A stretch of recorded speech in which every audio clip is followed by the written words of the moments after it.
நாங்கள் நாகர்கோயிலுக்கு போகிற வழி ஃபுல்லும் ஒரே கொடைகள் தான். ஒவ்வொரு ஊர்லேயும் அம்மங்கொட திருமால் பூசைன்னு நிறைய இருந்துச்சு. இது ஒரு அக்கா வீட்டில் கபோர்டு ஒர்க் பார்த்தோம். அது செமையாக இருந்துச்சு. முன்ன பின்ன வீடு கட்டினா நம்மளுக்கு யூஸ் ஆகுமேன்ட்டு பார்த்து வச்சுக்கிட்டாச்சு. அப்புறம் இது நைட் டைமில் நாங்கள் ட்ராவல் பண்ணது நாகராஜா கோயிலுக்கு. அங்கே நாங்கள் போனோம். அந்த இடமே அவ்வளோ அழகாக இருந்துச்சு. நாங்கள் போகும்போது வெயில் தான் அடிச்சுது.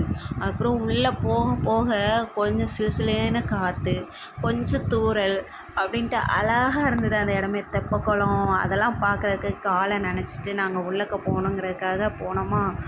ஒவ்வொரு இடமும் அவ்வளோ அருமையாக இருந்தது.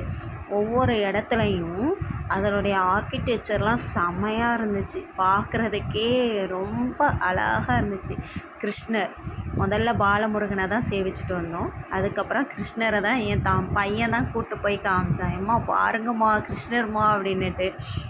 அதுக்கப்புறம் நாங்கள் அம்மன் சாமி கும்பிட்டுட்டு வெளியே வரவும் என் பையனை ஃபோட்டோ எடுத்தோம். இது உள்ள கருவறைக்குள்ளே போகும்போது அங்கே ஒரே இருட்டு. ஏன்னா நட சாத்த போகிற நேரம், அந்த நேரம் போயிருந்தோம்.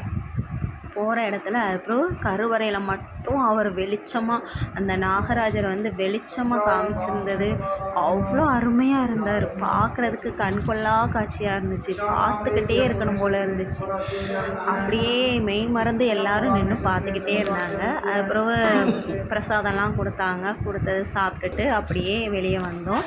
வெளியே வரமோ அந்த இடத்தையும் நம்ம சுற்றுவோம்ல, அந்த சுற்றுற இடங்களும் அவ்வளோ அருமையாக இருந்துச்சு. இப்போ ஒரு இடத்துல ஜன்னலில் நின்று பார்ப்பாங்க பாருங்களேன். அந்த இடத்துல தான் நாகராஜர் வந்து இதுக்கு முன்னாடி இருந்தாங்களாம், தவம் பண்ணாங்களாம். அதை தான் காமிச்சாங்க. அதுக்கப்புறம் நாங்கள் தூத்துக்குடிக்கு வந்ததுக்கப்புறம் கடற்கரைக்கு நாங்கள் போயிருந்தோம், முத்துநகர் பீச். அங்கேயும் அவ்வளோ அழகாக இருந்துச்சுன்னு சொல்லிட்டு ஒரு சின்ன கிளிப்ஸ் எடுப்போமேன்ட்டு எடுத்தோம். அதை தான் காமிக்கிறேன். நல்லா லைக் பண்ணுங்கள், ஷேர் பண்ணுங்கள்.